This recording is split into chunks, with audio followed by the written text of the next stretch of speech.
Hello guys! Welcome back to my channel, Grow with Lynn. Ito na yung final batch ng mga succulents na kailangan kong i-patch galing kay Kiss Cacti and Succulents. Mga kasabay ito ng Haworthia na naitanim ko na rin.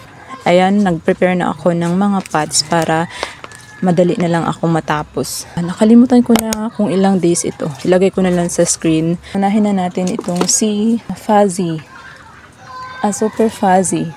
Pero fuzzy din naman ang tawag nito sa iba. Dami na niyang roots, guys. Ito lang talaga yung kagandahan kapag matagal natin i-air dry yung ating succulents, yung mga bagong dating. Kasi magkakaroon na sila ng maraming roots, mag-stop na yung kanilang mga falling leaves. Ganon. At saka pag dumating siya na mashi, talagang mauubos yung mga dahon na nagmashi. So safe na siya itanim. Pag pangit talaga yung air dry ni seller, gaya nung kung nakita nyo yung video ko nung nakaraan kay Succulent de Amore, sinundan na video na to. Check nyo sa playlist kapag gusto nyo makita. Mga mashi yun na mga succulents nung dumating. At ganun yung nangyari. Ganun yung resulta sa plants niya after katagalan. Ito matagal din naman na air dry pero maganda pa rin naman. Next natin si Orange Lover. Tingnan natin kung ayan, di ba? Ang dami na niyang roots. Pero hindi siya mashi, hindi pangit, hindi gaya nung kay Succulent de Amore na basa nung dumating. Ito siya ay okay. Nagbigay lang siya ng aerial roots dyan dahil wala naman siyang nakukuhang moisture kasi hindi naman siya nakatanim. Meron na rin siyang baby pero masama yan sa pagbaon ng lupa. Okay din naman na hindi sila maitanim agad. Marami na rin akong succulents dati na hindi ko na itanim agad. Pero okay lang naman sila. Kasi nga dumating sila na maganda yung pagka-air dry ni seller. Hindi ko naman minamadali yung seller kapag nag-more order ako guys. Pero nasa sa kanila na lang kasi yun. May mga seller na sinasabi na mas mabuti talaga na ma-air dry ng mabuti. May mga seller na nag-a-advise ng ganun. Medyo tabingi. Ano kasi yan, need niya ng spray. Fungus na yan siya guys, oh. So after nito, mag-spray na ako ng fungicide.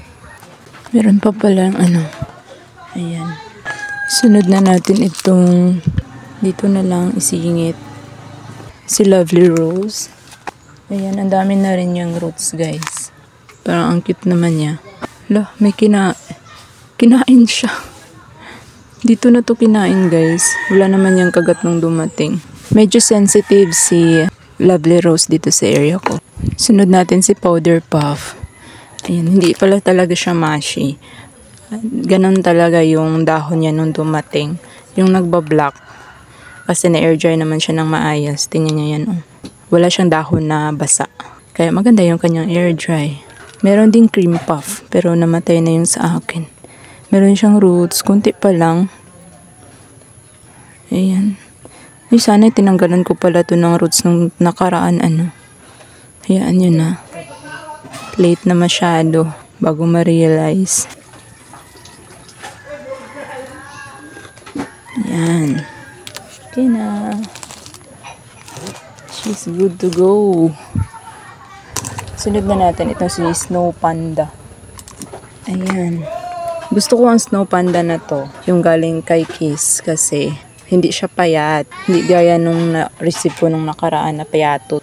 Wala masyadong nag-dry sa kanyang dahon. Ang haba na ng roots niya. Tingnan nyo yan. Oh. Pag ganyan, parang positive ka na mabubuhay yung plant mo.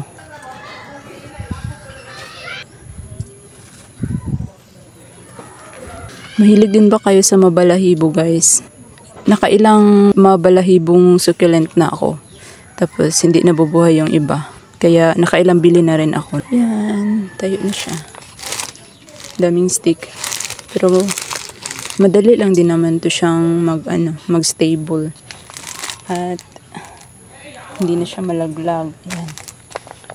Soft pot muna kasi naubusan tayo ng pots. Alanganin na ako umorder kasi. December na pa January. Pasko at New Year. Next na si Maltese Cross. Ang dami pa rin yung fiber. Ang hirap kasi tanggalin dahil mabalahibo siya. Tingnan niyo yun, oh, meron na siyang bagong growth. Sa tagal. Pero okay lang naman siya. Ayan. Pero masyado tayong malapit sa camera, guys. Marami na rin siyang roots. At parang mayroon siyang papausbong na mga baby. Oh. Ayan. Sana magtuloy.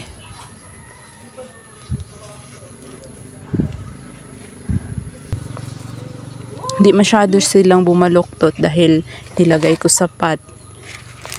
Pinatayo ko sila ng air dry. Kaya ganyan. Na hindi sila tumabingi masyado. Last na itong si Luella na free ni ma'am. Marami lang siyang tuyong dahon. Ito yung ayaw ko kay Luella, guys. Maano siya. Mahirap siyang tanggalan ng dry leaves talaga. Crested kasi to. Dahil sa sobrang dikit-dikit ng kanyang sanga at maraming sanga, nahirapan ako mag-alis ng dahon. Ganito din yung akin dito. Kaya nga pinapabayaan ko minsan.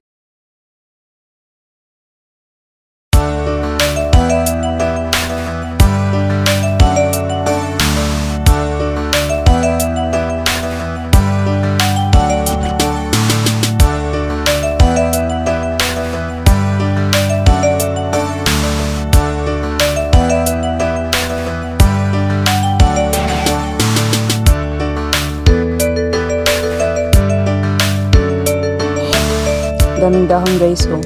Kulang pa yan kasi meron pa dito. Yan, kasyang-kasya. Yan, tapos na tayo. Ayan, and we're good. Puro tayo stick sa likod, oh. Kasi matatangkad sila. Healthy na healthy tingnan talaga, guys, oh. Ayan. Parang hindi bagong tanim. Sa bagay, matagal na rin naman sila dito. So that would be all, guys, for today's video. And sana nag-enjoy kayo kagaya ko. And see you on the next one. Please like and subscribe my channel, guys. And hit the notification bell para lagi kayong updated sa videos na aking i-upload. See you on the next one. Keep growing!